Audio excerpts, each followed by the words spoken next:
Hello and welcome to Idle Film Chat. You got myself Apps here from Digital, and I'm joined by the one and the only Tom Adkins, not Adcock. How you doing? I am good. I am brave. I don't know, I'm not going to start singing, but no, very well, mate. Yourself? Yes, not too bad, thank you. Now, we're here, or you are here, I should say, specifically, to talk about a highly anticipated film just released. This is hot off the press. Cool. Not even the US have seen it yet. You ain't even got it yet, you yank bastards. How's that Ryder Cup? Anyway, Venom. Venom. So, in terms of Spider-Man villains, seems to be everyone's favourite generally. Numero one. Yeah. I'd probably say he's up there with the Joker in my list of top villains. Wow. I fucking love the guy. Yeah. But yeah, strictly Spider-Man Venom villains. Yeah. He's probably got to be the most popular. He's probably on par. A lot of people obviously know Green Goblin from the films, so he's probably boosted in popularity. But he's pretty well known, isn't he? He's in Spider-Man 3 as well. Yeah, and he's always the thing. I used to watch the cartoon, the Fox cartoon. Right, yeah. And there was a run during that where Venom's in it, and they were always my favourite episodes. He kind of just always sticks with you because, obviously, in the film, like the John Raimi ones that we had, obviously he takes over Parker for a little while. In that, and that's always been an interesting thing about it. But in this film, he's got to stand on his own 2 feet as Venom. Cool, gets himself a fucking feature film. So what's go on? I was going to say, which was planned already, wasn't it? It was. This was supposed to be part of the Sony Marvel universe. Yeah. So this was after the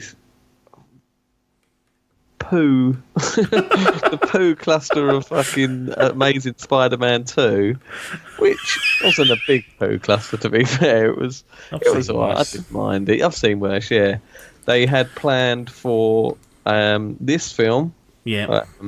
Then a Sinister Six film. Yeah. And then the film of Amazing Spider-Man 3. Right. All got binned after the poor reviews. Garfield sacked. That's it. Garfield sacked, literally. And then rising from the ashes, out pops a contract for Venom again. Tom Hardy, the lead role. Pop. I assume. Yeah. I haven't seen it yet. But what's this? What is Venom? Is this like an origin story for... It seems weird because it always seems like a character that doesn't have much personality, but I'm assuming a lot of the film is trying to kind of tackle that. Yeah. It was... Yeah, when I first saw it, I thought, it's a strange character. You know, we're only just talks about getting a Joker origin film. And you're thinking, he's a much more fucking like renowned and popular character. Just in terms of dialogue. Exactly, you want to listen to his monologue or him talking to himself, but Venom, I was just making him go... yeah, literally is that. But no, this film is an origin story of the villain. Yeah, it's interesting because they don't have the rights to Spider-Man, obviously. So you ain't getting Spider-Man in this film. No. Spoilers, there it is. Garfield doesn't swing in. Yeah, he ain't swinging in this film. This is strictly a Venom film, an origin story of how it is. And yeah, it's Tom Hardy as the role. It almost has a sense of Legend. You know, the what's it called? Craig's film where he played both roles. Sure. Well, with this, it's obviously they're both Tom Hardy's voice is Venom. Yeah. But it does feel like 2 separate characters. Yeah. So yeah, it did, like I say, it had a sort of Legend feel to it where it's him dealing with having this parasite, they call it. Yeah. It's a symbiote. An alien symbiote that attaches to a host, and it finds the right host. It will start joining to different hosts, and if it doesn't it's not a perfect match. It will kill the host. Oh, move on to a new one. So it attaches to Mr. Eddie Brock, who is played by Tom Hardy, and it's the story is about him dealing with that and how that comes to be. But that's the meat and potatoes of the film. So we saw a few preview bits of feedback before we went to see it. Yeah. Absolutely fucking panned. I've never seen a comic book film panned this much. There was an absolute diabolical piece of film out there of Catwoman, Halle Berry. Might possibly be the worst film I've ever seen. They said this is in the same league. They said it's as bad as that. Go on. I don't know what they're smoking. It is no way as bad as this. No. You're not going to be getting a bloody Joker. It ain't Infinity Wars, is it? No. And that's what I think is the problem. I think we're so spoilt now by these multi-billion-dollar scripts and directions and things. When you compare this to the Marvel Cinematic Universe, which obviously these critics are doing, it's not in the same league. And to the casual, I went and saw this film with someone who's not into it, Yellow Boobs. He's not a comic book fan. He's not even a blockbuster. A hot. Does he leave the house, or is this just he doesn't really. He leaves for food and for foraging, and that is it. He got something out of this film. So he enjoyed it more than me, if anything. And that's saying something, because he hated Suicide Squad. He thought that was possibly the worst film he's ever seen. He didn't like Thor Ragnarok. Oh, right. There's your, so that's, and like I say, he's not a comic book fan or not even a Hollywood movie fan. And he's tipping Venom for an Oscar. So I think the critics have been very harsh here, but we have been so spoilt with this sort of genre of film, and that's where it continues. But it's just when it comes down to it, I mean, there were scenes in the film where it made me laugh, just as I sort of pictured what I'd imagine casual people watching this film and having it. So the biggest fault with the film with me was the pacing of it. It takes about nearly up to an hour before you even see Venom. So you're sort of getting this backstory of Eddie Brock and his life and stuff, and you're trying to care for him. He's a likeable character. Oh, he is. I was going to say, how does Tom Hardy portray him? Because that's obviously an important part to this. Is his portrayal of Eddie Brock. And his weightlifting. Yeah.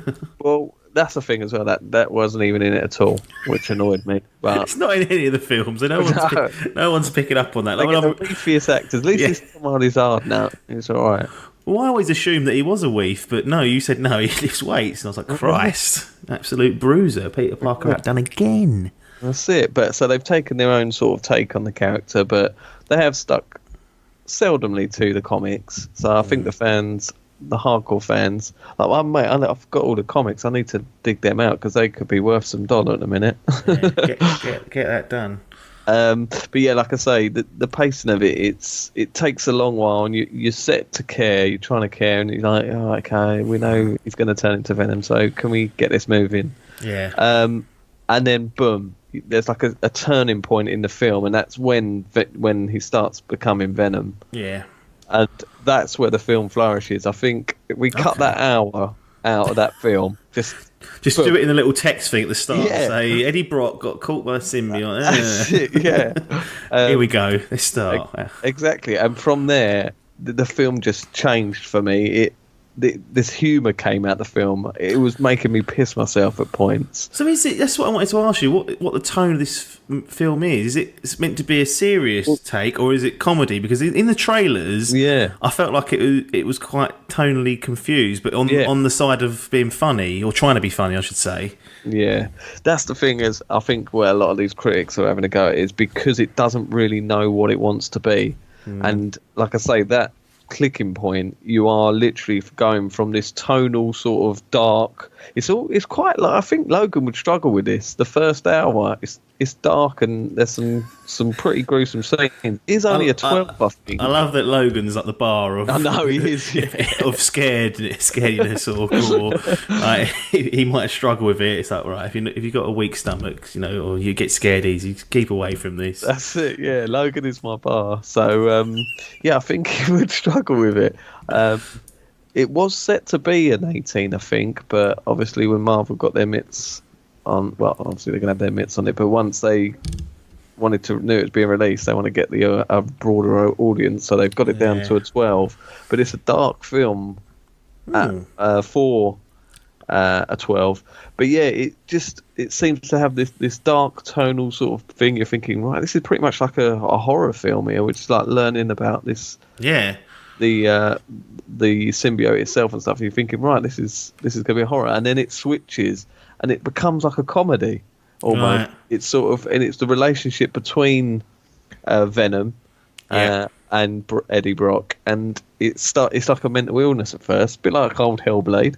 He starts talking to him, and that's what I found the most funniest thing, like the way he talks to him, because it's just this Venom, like this amazing voice. And it will start talking to him just like impromptu. He'll be just walking down the street and he'll start talking to him and stuff. Yeah. And literally the cinema were in tears throughout, like just pissing himself at just nothing. So I could see on their terms of that, it doesn't really know what it does.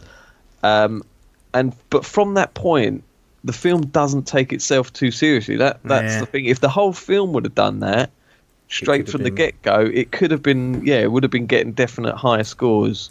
I don't think it would have been compared with the likes of Avengers, but it certainly wouldn't be getting no comparisons to Catwoman and stuff. No. One thing before we wrap it up and get a verdict is this CGI. How's Venom in this? Because obviously that's going to be a big part of the film or the movie, is how Venom looks on the big screen again for the second time. Yeah, I'm just quick going to touch on the supporting cast as well, because obviously this film is mainly about Tom Hardy and Venom, but you do have a couple of supporting cast, and you have Riyadh, I think, I can't remember his name, Riyadh something. I was about to say Riyadh Mahrez then, fucking hell. Not Man City. It's a guy that was in Four Lions, an English guy, and he was in Star Wars. He's pretty much the supporting actor who plays the villain. Yeah. He was putting a pretty good performance, and the love interest I didn't give a shit about, to be honest. She's done fine. Tom Hardy's gorgeous. He could have done better, is what I was going through my head. But yeah, it pretty much boils down to them. But I was going to say, the CGI, that's another thing. It's hard is a fully CGI'd character, and that's, we were treated to, what was his Steppenwolf in Justice League, and he fucking ruined it. But then Thanos popped up, and he was a fucking delight. So Chin. Yeah, exactly. Chin. So a fully CGI character can be done. Yeah. But unfortunately, it just looked too CGI Venom. He stuck out. I mean, he's constantly got this big tongue licking out. Yeah. I mean, some of the transformation stuff looks really cool. Just like where Tom Hardy is turning into Venom, stuff like that. But when he's full-blown Venom, and he's got like this sort of wet, oily skin, muscly skin, it just stands out too comedic. Yeah. But by that point, like I say, the film has switched, and it's into this. It's just this balls to the wall action comedy that doesn't take itself too seriously. And there's something in there for some people. I think you will get. It's worth a watch. It's an action-packed film as well. So I would say it's a worthy cinema. Okay. A cinema see, but don't go in there expecting. Don't go in for the first hour. Exactly, yeah, pretty much, yeah. Expect a slow start, building up. Don't give a shit about the characters. Just go for the ride, and just remember what you're getting, because at the end of the day, it is just a big black monster talks. You've got to remember it's a film about that. Yeah. You ain't getting no bloody Heath Ledger Joker vibe. It ain't Schindler's List, is it? No, that's right. It's not going to get that sort of. Come on then, your that's sort of done your final thoughts there, actually. But what's your grading for Venom? So I'm going to give Venom's voice. I'll do Venom. It sounds really good. I don't know if it's hurting your throat. But... I was going to say, it's all right, actually. I've been practicing. I kept doing it last night on the way back. Scary yellow boots. Quite fun. So I'm going to give... I can't do it. No, I enjoyed it. I'm a bit of a fanboy, so this does affect my score. Mm-hmm. But give it a watch. I think it's good. It gets a 6 out of 10 from me. Lovely jubbly. Venom, a 6 out of 10 here at Dimp Digital. Idle Film Chat rises from the ashes. The first film we've done in a while, and Tom Hardy and his merry men with Venom gets the credit for that one. Nothing really much more for us to say other than, find us on all the social medias. If you're interested in gaming, we've got a Twitch channel. Go to twitch.tv/dimpdigital, and if you have Amazon Prime, you can link your Twitch account and give us a free £2.50 a month, which will be spent on lager and maybe a bit of cider. Depends if Finch is there. But nothing more for us to say, though, apart from thanks for your time and ta-da.